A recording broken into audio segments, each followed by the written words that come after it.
അടച്ചുപൂട്ടൽ ഭീഷണിക്കിടെ കോഴിക്കോട് മലാപ്പറമ്പ് UP സ്കൂളിൽ പ്രവേശനോത്സവം നടന്നു. സ്കൂളിലേക്ക് 16 വിദ്യാർത്ഥികളാണ് ഈ വർഷം പുതുതായി എത്തിയത്. സ്കൂൾ അടച്ചുപൂട്ടാൻ അനുമതി നൽകി. ഹൈക്കോടതി ഉത്തരവുണ്ടെന്നും ഇതനുസരിച്ച് സ്കൂൾ പൂട്ടുമെന്നുമായിരുന്നു മാനേജറുടെ ഭീഷണി. ഞാൻ ആദ്യം ഇവിടെ ഉള്ള 1ാം ക്ലാസ്സിൽ നിന്ന് തൊട്ട് ഇവിടെ ഉള്ളതാണ്. നല്ല സന്തോഷമുണ്ട്.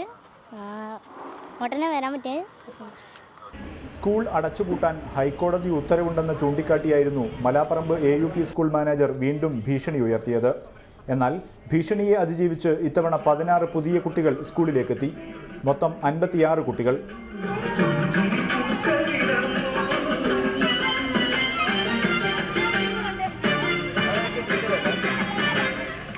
കഴിഞ്ഞ വർഷത്തേക്കാളും 20% കുട്ടികൾ വർദ്ധിച്ചു. മാനേജറിൻ്റെ പ്രതികൂലമായിട്ടുള്ള പ്രചരണവും പരിപാടികളൊക്കെ ഉണ്ടെങ്കിൽ പോലും അതിനൊക്കെ അതിജീവിക്കാൻ ഞങ്ങൾക്ക് സാധിച്ചു എന്നുള്ളതാണ്.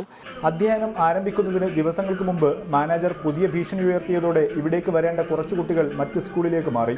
പ്രവേശനോത്സവത്തിന് സ്കൂളിലെത്തിയ കുട്ടികൾക്ക് വിവിധ സംഘടനകൾ പഠനോപകരണങ്ങൾ വിതരണം ചെയ്തു. റിപ്പോർട്ടർ, കോഴിക്കോട്.